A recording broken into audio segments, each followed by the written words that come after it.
जय हिंद साथियों, स्वागत है आप सभी का एक और नई इंपॉर्टेंट वीडियो में। तो अगर आप भी रेलवे के थ्रू सफ़र करते हो, भारतीय रेल में आप सफ़र करते हो, तो आज की इस वीडियो को ध्यान से देख लीजिए। भारतीय रेलवे की तरफ से अपनी यात्रा में 10 महत्वपूर्ण बदलाव किए गए हैं, जो कि आप सभी यात्रियों को जानना बेहद ज़रूरी है। जो भी अगर आप फ्यूचर में प्लानिंग कर रहे हो कहीं ट्रैवल करने की रेल के थ्रू, या फिर आप परमानेंट यात्री हो ट्रेन के, तो आप इस वीडियो को ज़रूर से देखिएगा। चलिए सबसे पहले अपनी वीडियो को स्टार्ट कर लेते हैं और कौन से ऐसे 10 महत्वपूर्ण नियम हैं जो कि चेंज होने वाले हैं, उनको आपको एक एक करके समझाते हैं। तो यहाँ पर सबसे पहले आप लोग को अपने मोबाइल फ़ोन की स्क्रीन पर लेकर के आ चुके हैं। आपको पता होगा कोई भी चीज़ हो, मैं सबसे पहले यहाँ पर नोट डाउन करता हूँ ताकि आप लोग को और अच्छे तरीके से समझा पाऊँ। तो यहाँ पर देखिए लिखा हुआ है, भारतीय रेलवे ने हाल ही में कई महत्वपूर्ण नियमों में बदलाव किए हैं जो यात्रियों के लिए यात्रा को और अधिक सुविधाजनक बनाने का उद्देश्य रखते हैं। ये जो बदलाव है ये 1 अप्रैल 2025 से प्रभावी हो जाएंगे।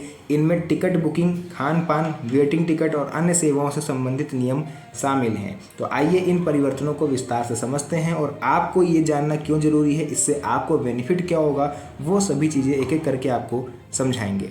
तो यहाँ पर सबसे पहले आप लोग को हम फर्स्ट पॉइंट दिखा दें, खान पान की नई व्यवस्था, खाने की कीमतें और मेन्यू की जानकारी। अब यात्रियों को ट्रेन में परोसे जाने वाले खाने की कीमतें और मेन्यू की जानकारी पहले से उपलब्ध होगी। पहले क्या होता था कि एकदम से आपके सामने खाना आ जाता था, जो कि आपको उस समय परचेस करना ज़रूरी होता था, बट अब ऐसा कुछ भी नहीं है। आपके सामने मेन्यू कार्ड दिया जाएगा, बिल्कुल होटल और रेस्टोरेंट की तरह। जो आप सेलेक्ट करोगे वही चीज़ आपको मिलेगी। यह नियम यात्रियों को बेहतर निर्णय लेने में मदद करेगा, जैसे कि वे कौन सा भोजन लेना चाहते हैं, कौन सा नहीं लेना चाहते हैं। जो डाइट पर हैं वो अपना सरल भोजन कर सकते हैं एंड जो भी अपना मनपसंद भोजन पा सकते हैं, और उसका मूल्य भी क्या होगा ये उनको पहले से पता रहता है। ऐसे क्या है, आपने सीधे ऑर्डर कर दिया, खाना आ गया, उसके बाद आपको उसके मूल्य पता चलता था, तो वो वापस रिफंड भी नहीं होता था। तो चलिए नेक्स्ट हम लोग देखेंगे वेटिंग टिकट के नियम। स्लीपर और एसी कोच में यात्रा पर प्रतिबंध।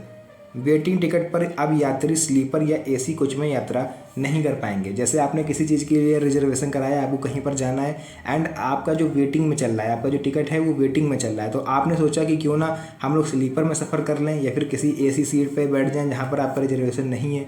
तो अब ऐसा आप लोग नहीं कर पाओगे, क्योंकि अक्सर ये देखा गया कि वेटिंग टिकट जिनको मिल जाता है वो लोग कहीं ना कहीं एडजस्ट होने की कोशिश करते हैं कि हम भाई पैसा गया है तो सफ़र हम जरूर करें, हमारा पैसा बेकार ना हो। तो यह नियम यात्रियों की सुविधा के लिए बनाया गया है, जिससे बुकिंग प्रक्रिया और अत्यधिक कुशल हो पाएगी। यानी वेटिंग टिकट पर बहुत लोगों को परेशानी होती है, जिनका जेन्युइन टिकट है, जिनका वेटिंग टिकट नहीं है, ओरिजिनल टिकट है, उनको भी प्रॉब्लम होती है कि वेटिंग टिकट वाला आके बैठ जाता है और उनको परेशान होना पड़ता है। तो ये चीज़ें हैं जो गवर्नमेंट ने आपके लिए अपडेट करा है। उसके बाद अगर आप लोग यहाँ देख सकते हो जुर्माना, यदि कोई यात्री वेटिंग टिकट के साथ एसी या स्लीपर कोच में यात्रा करता है, जनरल में आप कर सकते हो, बट अगर आप यात्री टिकट वेटिंग जो अगर आपके पास है, अगर आप एसी या फिर स्लीपर कोच में सफ़र करते हो, तो आपको 250 रुपये से लेकर के 450 रुपये तक का जुर्माना भरना पड़ सकता है। और जहाँ पर आप मतलब जहाँ से ट्रेन चलती है और जहाँ पर आपको पकड़ा गया है उस ट्रेन स्टेशनों के बीच का भी किराया आपको देना पड़ेगा। फॉर एग्जांपल आप लखनऊ से बैठते हो एंड आपको जाना है दिल्ली, ठीक है, दिल्ली से पहले 3-4 स्टेशन पहले ही आप पकड़ लिए गए,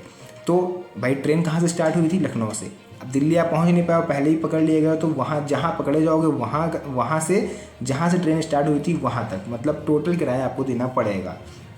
नेक्स्ट हम लोग देखते हैं थर्ड पॉइंट यहाँ पर क्या है, तत्काल टिकट बुकिंग के लिए नियम। टिकट बुकिंग का समय, एसी क्लास के टिकटों की बुकिंग सुबह 10 बजे से शुरू होकर होगी, जबकि नॉन एसी जो होते हैं, जिनको स्लीपर कोच बोलते हैं, उनका समय 11 बजे से होगा। इस बदलाव से अंतिम समय पर यात्रा करने वालों को सुविधा मिलेगी, जो एकदम आखिरी समय आकर रिजर्वेशन कराते हैं और अपनी यात्रा करते हैं। फोर्थ पॉइंट हम लोग देखेंगे एंड 5 पॉइंट भी देख लेंगे। रिफंड पॉलिसी में बदलाव, रिफंड केवल विशेष परिस्थितियों में ही होगा। अब यात्रियों को रिफंड केवल तब मिलेगा जब ट्रेन रद्द हो जाएगी या फिर ट्रेन 3 घंटे से अधिक देरी से चल रही है। इस कंडीशन में ही आपको अपना टिकट का पैसा रिफंड होगा।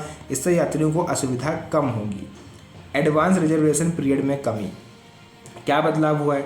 एडवांस रिजर्वेशन पीरियड अब 120 दिनों से घटाकर 60 दिन तक कर दिया गया, यानी 60 दिन से ज़्यादा वेटिंग आप लोग को नहीं मिलेगी। इससे यात्रियों को अपनी यात्रा की योजना बनाने में आसानी होगी और वेटिंग लिस्ट की समस्या भी कम हो पाएगी। बात कर लेते हैं यहाँ पर छठा और सातवां पॉइंट आपके लिए क्या रहने वाला है। तो छठा पॉइंट रहेगा रेल कर्मियों को लिए नियम, यानी एसी कोच में प्रवेश। रेलवे कर्मियों को बिना ड्यूटी पास के एसी कोच में यात्रा करने पर जुर्माना लगेगा। यानी जो रेलवे में होते हैं वो भाई किसी भी डिब्बे में बैठ के यात्रा कर लेते हैं, उनके पास पास हो चाहे ना हो। तो अब ऐसी सिचुएशन गवर्नमेंट लेकर के आएगी, अगर आपके पास पास नहीं है, आप जॉब करते हो तो आपके पास जॉब कार्ड होना कंपलसरी है। अगर वो आपके पास नहीं पाया गया और आप पकड़े गए तो आपको जुर्माना देना पड़ेगा। यह नियम सुरक्षा और अनुशासन बनाए रखने के लिए लागू किया गया है। आरसी टिकट धारकों के लिए नई सुविधा, फुल बेड रूल की सुविधा। आरसी यानी रिजर्वेशन अगेंस्ट कैंसिलेशन, टिकट धारकों को अब एसी कोच में फुल बेड रूल की सुविधा मिलेगी, जिससे उन्हें यात्रा के दौरान अधिक आराम मिलेगा।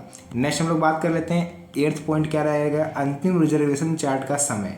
चार्ट बनाने का समय, अब अंतिम रिजर्वेशन चार्ट ट्रेन छूटने से 15 मिनट पहले बनेगा, जिससे यात्रियों को बेहतर जानकारी मिलेगी और चेकिंग प्रक्रिया भी सुचारू रूप से हो पाएगी।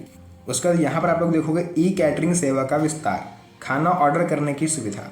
रेलवे ने ई कैटरिंग सेवा का विस्तार करते हुए 500 से अधिक स्टेशनों पर खाना ऑर्डर करने की सुविधा भी प्रदान कर दी है। यानी अगर आप ट्रेन का नहीं खाना चाहते हो, आप चाहते हो बाहर खाना, तो उसके लिए भी कुछ विशेष स्टेशन है, कुछ प्लेटफॉर्म है जहां पर आप ऑनलाइन ऑर्डर करोगे और खाना आ जाएगा।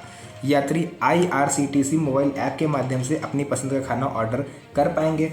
तो जैसे ही आपने खाना ऑर्डर करा एंड अगले स्टेशन पर जहाँ पे भी स्टॉपेज होगा वहाँ पहुँचने पर आपका खाना आपके लिए तैयार मिलेगा एंड आपको वो डिलीवर कर दिया जाएगा।